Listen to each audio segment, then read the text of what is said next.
सुप्रभात, नमो नमः। फिर से स्वागत है आपका देववाणी संस्कृत चैनल पर। और हमारा चल रहा है संधि प्रकरण, और संधि प्रकरण में हमारा जो है स्वर संधि जो है ये हो चुकी है, स्वर संधि हो गई है। ठीक है, अब आज से हम कौन सी संधि पढ़ेंगे? व्यंजन संधि। और व्यंजन संधि का ही एक नाम होता है, व्यंजन संधि को क्या कहते हैं? दूसरा नाम हल संधि। आपको पता है ना, हल में सारे व्यंजन आ जाते हैं, इसलिए उसको व्यंजनों को हल भी कहा जाता है। ठीक है, और स्वर जो होते हैं उनको अच कहा जाता है, अचो स्वरा। ठीक, व्यंजनों को हम हल कह देते हैं। चाहे आपको कोई हल संधि की परिभाषा पूछे या कोई व्यंजन संधि की परिभाषा पूछे तो आपको कंफ्यूज नहीं होना। ठीक है, तो सबसे पहले व्यंजन संधि किसे कहते हैं? तो व्यंजन संधि किसे कहते हैं, ये आप इसकी परिभाषा लिखिए। लिखो, जब किसी व्यंजन वर्ण के बाद, व्यंजन या हल वर्ण के बाद कोई स्वर या व्यंजन वर्ण हो, जब किसी व्यंजन वर्ण के बाद या हल वर्ण के बाद आगे स्वर या व्यंजन वर्ण आए तो उनके योग से जो विकार उत्पन्न होगा उसको हम व्यंजन संधि कहेंगे या कहते हैं। जब किसी व्यंजन वर्ण के बाद, व्यंजन कैसे होगा? व्यंजन, या इसका नाम एक कहेंगे हम हल। ठीक, इसका योग जब किससे होगा? किसी स्वर वर्ण से हो या व्यंजन वर्ण से हो, तो दोनों ही परिस्थिति में क्या हो जाएगा?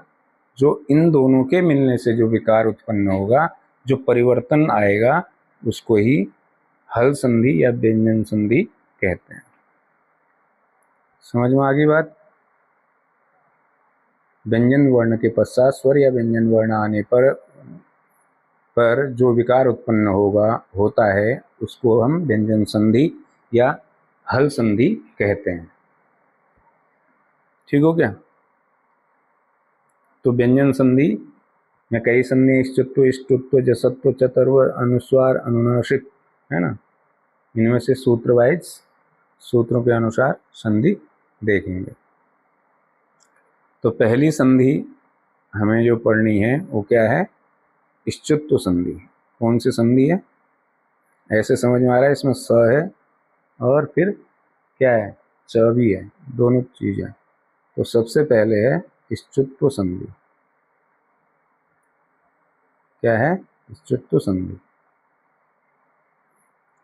ठीक है, और इसका सूत्र है, सूत्र क्या लिखेंगे? सूत्र देखिए, स्तोह, इश्चुना, इश्चुः, स्तोह, इश्चुना, इश्चु। इसको चाहे आप ऐसे लिख लीजिएगा, स्तोह, इश्चुना, इश्चु। ठीक है, ऐसे लिख लीजिए चाहे। स्तोह, इश्चुना, इश्चु, तीन पद हैं। सबसे पहला क्या है? स्तोह। ठीक, स्तोह का मतलब हो गया, देखिए स्तोह पहला पद देखते हैं। स्तोह का मतलब क्या हो गया? शकार और तू। अब तू आया तो इसका मतलब क्या हो गया? पूरा त वर्ग हो गया। ठीक है, क्या हो गया इसका मतलब? त वर्ग, पूरा त वर्ग। त वर्ग में क्या क्या आएगा? त, थ, द, ध, न। ठीक है, स्तोह शकार प्लस त वर्ग। ठीक, इश्चुना, ठीक है, सकार तथा त वर्ग है। उसके बाद क्या हो? बोले इश्चुना हो। इश्चुना का मतलब, इसका मतलब क्या हो जाएगा? एक ए सकार और चू का मतलब हो जाएगा पूरा च वर्ग। कौन सा वर्ग? च वर्ग। ठीक है, अब दो पद आ गए, दोनों समझ लिए, सकार और त वर्ग। ठीक, और इधर शकार और च वर्ग, इधर सकार और त वर्ग, इधर शकार और च वर्ग। आने पर इनके मेल से जो विकार उत्पन्न होगा वो इच्छु हो जाएगा। इच्छु बोले तो शकार और त वर्ग। ठीक है, शकार और च वर्ग। बात समझ में आ गई? तीनों पद स्तो, इश्चुना, इश्चु, शकार त वर्ग, सकार च वर्ग को सकार च वर्ग हो जाएगा। ठीक है, देखिए श,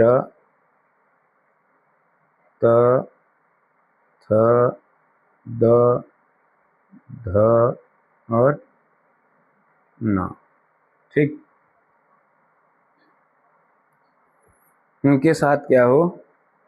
श, च, छ, ज, झ, य। ठीक, एक ये, इसका ये हो जाएगा, इसका ये हो जाएगा, इसका ये हो जाएगा। तो ऐसा जब योग होगा, स के बाद स आ रहा हो तो ये श भी इस श में बदल जाएगा। ठीक है, इच्छु ही तो बनाना है, इस योग को क्या बनाना है? इच्छु बनाना है। इच्छु में भी सेद, यही शब्द आएंगे नीचे वाले, इच्छु बनना है। शकार के बाद स वर्ग, स आ जाए तो क्या हो जाएगा उसको? ए वाला स। ठीक, त वर्ग के बाद च वर्ग का कोई वर्ण आ जाए, त च में बदल जाएगा, थ छ में बदल जाएगा, द ज में बदल जाएगा, ध झ में बदल जाएगा, न या में बदल जाएगा। यानी कि शकार और त वर्ग में परिवर्तन हो जाएगा यदि वह शकार और च वर्ग से मिलेंगे। ठीक है, शकार और इनको परिवर्तन हो जाएगा, इनको क्या हो जाएगा? परिवर्तन हो जाएगा। ठीक है, किनको? इनको परिवर्तन हो जाएगा, इनकी जगह कौन ले लेगा? ये ले लेंगे। अब तो आगे होगी बात समझ में। श के बाद श आ जाए और त वर्ग के किसी वर्ण के बाद च वर्ग का कोई वर्ण आ जाए तो उसी वर्ण में, उसी वर्ग में बदल जाएगा। ठीक है, लिख लीजिए, सकार और त वर्ग के बाद शकार और च वर्ग आने पर शकार और त वर्ग के स्थान पर च वर्ग आदेश हो जाता है। ठीक है, अब देखते हैं, हम इससे देख लेते हैं। इसने लिखा, देखिए थोड़ा बड़ा कर दें, क्या लिखा है? रामस सेते। क्या लिखा है? रामस प्लस सेते। तो रामस में जो है श है, ठीक, एंड में, और शेते में श है फर्स्ट में। तो अब इस सकार के बाद ये वाला सकार आने पर ये वाला ये जो सकार है बदलना किसको होगा? सकार और त वर्ग वाले सकार को। ठीक है, तो ये जो स है, ये वाला स जो है, ये किस, ये वाला स भी किस में बदल जाएगा? इस वाले स में कन्वर्ट हो जाएगा। ठीक है, अब ये स कैसा है? आधा है। तो इस स के बाद इस स के हमारे मिलने पर जो है हमारे पास बन जाएगा, क्या बन जाएगा? रामस। ठीक, ये स बदल गया, उस स में आधा था रामस, फिर आगे सेते हमारे पास है ही, रामस सेते। समझ में आ गई? ऐसे ही यहाँ देखिए, रामस चिनोती, श के बाद क्या आ रहा है? च वर्ग आ रहा है। तो ये स जो है किस में बदल जाएगा? ये खुद इस वाले स में चेंज हो जाएगा। इसको ये वाला बन जाएगा। समझ में आ गए? ठीक है। अब यहाँ लिखा सत प्लस चित, चित या चित दोनों एक ही बात है, चित। ठीक है। तो त वर्ग के बाद लास्ट में क्या वर्ण है हमारे पास? त वर्ग है। त वर्ग का पहला वर्ण त है, और आगे जो है वो भी क्या कर रहा है? च वर्ग का वर्ण हमें मिल रहा है। ठीक है। अब च वर्ग का वर्ण मिल गया तो ए वाला त जो है, सत का त जो है, ये च वर्ग में बदल जाएगा। तो बन के क्या आ जाएगा? स बचा हमारे पास, आधा अक्षर च में बदलेगा, आधा त, फिर हमारे पास चित है ही वहां से, सच्चित। रूप क्या बनेगा? सच्चित। ठीक है। थोड़ा सा दिमाग लगाने की बात है, ज्यादा कोई बड़ी उसमें बड़ी बात नहीं है। बस नियम वही रखने, सकार और त वर्ग के बाद शकार और च वर्ग का कोई वर्ण प्राप्त हो जाए तो वो सकार और च वर्ग में बदल जाएगा।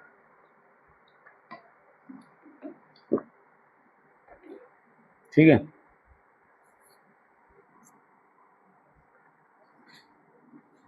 आगे और एग्जांपल दें, एक दो।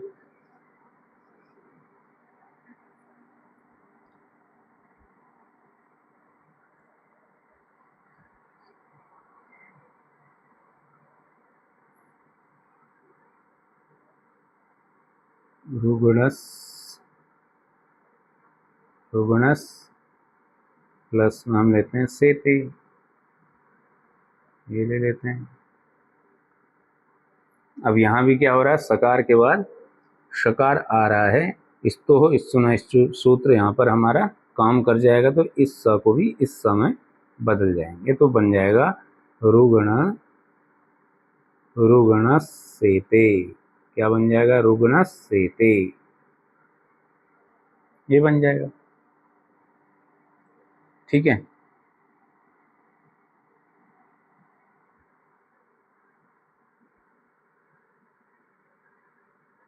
ऐसे ही आप कीजिए, इसमें कीजिए। आपको दे रहा हूं मैं सज्जन, संधि कीजिएगा। मैं दे रहा हूं आपको उच्चारण, प्रैक्टिस कीजिए उच्चारण। ठीक है।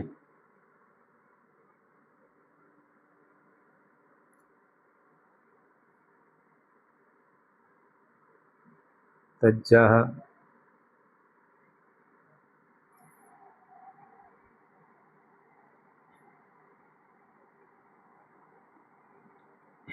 ठीक है। जो जितने वर्ग का कौन सा वर्ण है उसी वर्ग में वो बदल जाएगा, जो जैसा वर्ग है उसी वर्ग में वह बदल जाएगा। ठीक है। इन्हें आप खुद से कीजिए और प्रैक्टिस कीजिए, फिर देखते हैं। तब तक अगला सूत्र देखते हैं, अगली संधि देखते हैं।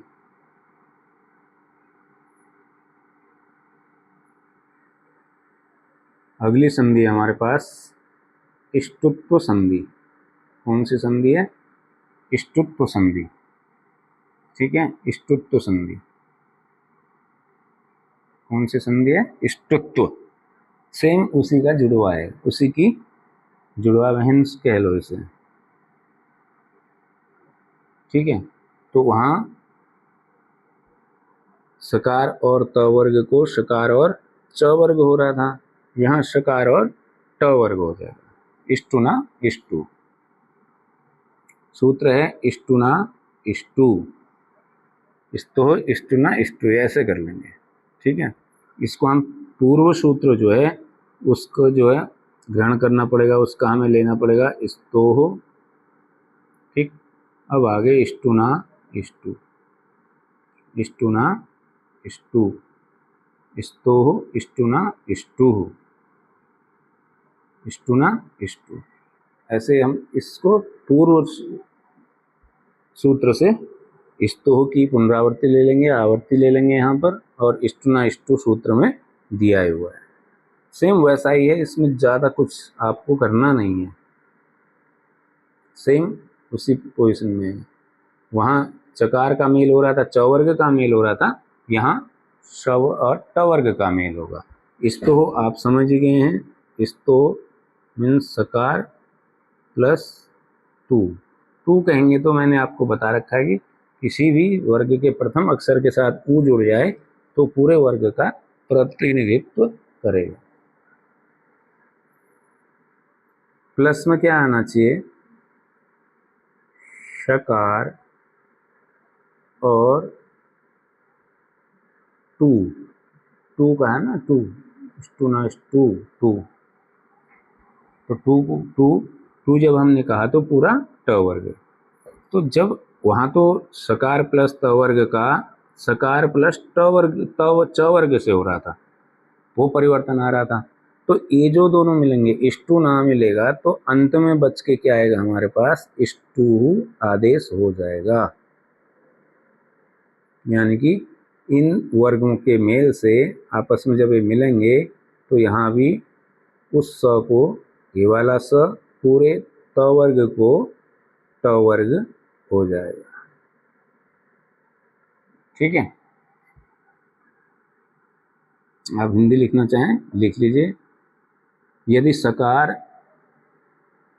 सकार श या त वर्ग का योग शकार श या ट वर्ग ट ठ ड ढ ढ त वर्ग तो हो, तो त वर्ग के स्थान पर ट वर्ग आदेश हो जाता है।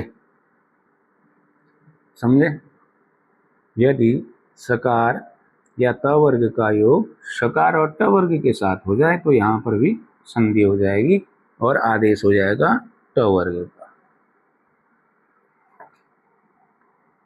ठीक है, दिया है रामस षष्ठः। अब रामस का लास्ट का वर्ण क्या है, स। ठीक, षष्ठः का पूर्व वर्ण क्या है, श। ठीक, नियम ने कहा कि सकार या त वर्ग का योग शकार या ट वर्ग से हो, तो यहाँ सकार का योग इस सकार से हो रहा है। ठीक है, तो इस सकार को भी क्या आदेश हो जाएगा, यही आदेश हो जाएगा। तो इसलिए फिर बन जाएगा रामस षष्ठः, रामस षष्ठः।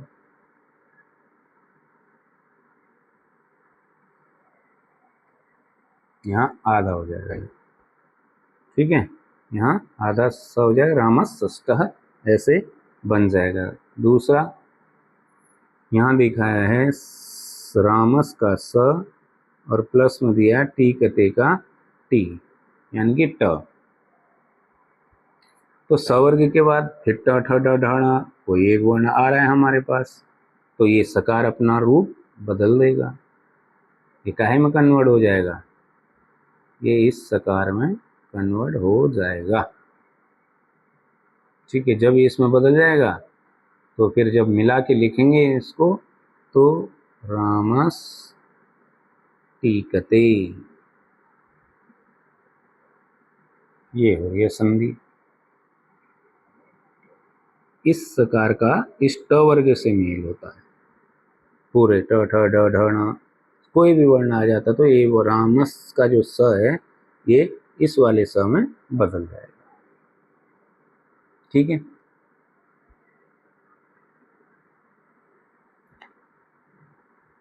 आगे देखिए तत् टीका। तो त के बाद ट वर्ग आ रहा है तो उसी में बदल जाएगा, त का ट बन जाएगा। ठीक है, तो बन जाएगा तट्टी का चक्रिन ढोक से। ठीक है, चक्रिन ढोक से न कौन सा है, वर्ग का पांचवा वर्ण है, तो ट ट ठ ड ढ ण का भी पांचवा वर्ण ले लेंगे तो अणा बन जाएगा पांचवा वर्ण, तो इसलिए बन गया चक्रिन ढोक से। बात समझ में आई? शकार प्लस ट वर्ग पूरा ट वर्ग और त वर्ग प्लस ट वर्ग, ये एक दूसरे ये इसी वर्ग में बदल जाएंगे। बदलना हमेशा पिछले संधि में भी त वर्ग कोई था और इसी स को बदलना था, और इस संधि में भी त वर्ग और श का ही चेंज हो जाएगा, आदेश हो जाएगा ट वर्ग में या सकार में। ठीक है, समझ में आ गई? एक और आपको एग्जांपल देख लीजिए।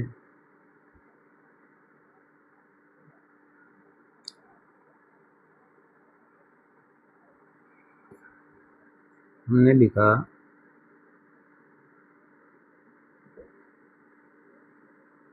इस, फिर आगे लिखा तम।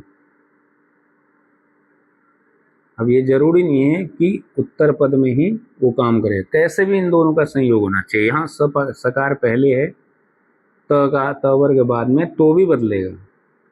मैंने इसलिए एग्जांपल आपके सामने रखा। तो भी ये त वर्ग का पहला है तो ये ट वर्ग का पहला बन जाएगा, क्योंकि सकार के साथ संयोग हो रहा है। चाहे इधर से संयोग हो चाहे इधर से संयोग हो, कहीं से भी हो, तो ये क्या बन जाएगा लिखने में? ये बन जाएगा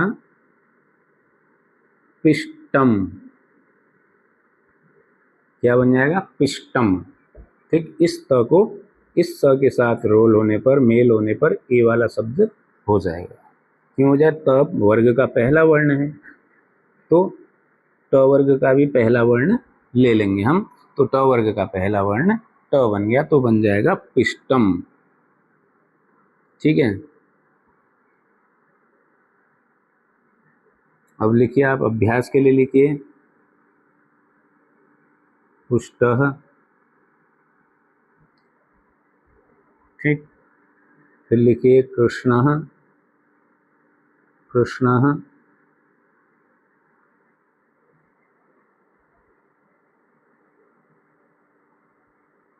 फिर लिखिए पिष्ट्वा। पिष्ट्वा,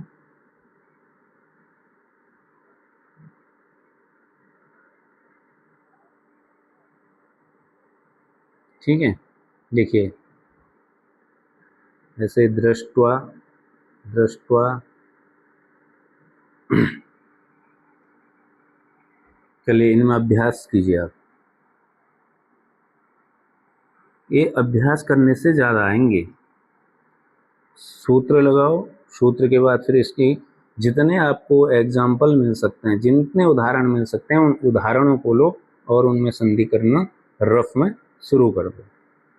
ठीक है, वो आपका तुरंत हो जाएगा, रिवीजन भी हो जाएगा और आदत भी बन जाएगी और बातें भी समझ में आएंगी। क्योंकि करत करत अभ्यास के जड़मति हो सुजान, रसरी आवत जाते सिल पर परत निशान। अभ्यास से सब कुछ संभव है। नीम का पत्ता भी रोज खाना शुरू कर दो तो एक दिन उसकी कड़वाहट खत्म हो जाएगी। ठीक है, दो संधि हो जाएंगे, क्योंकि ज़्यादा लंबा नहीं बनाना चाहता मैं वीडियो, छोटे छोटे टुकड़ों में ही आप पढ़ें।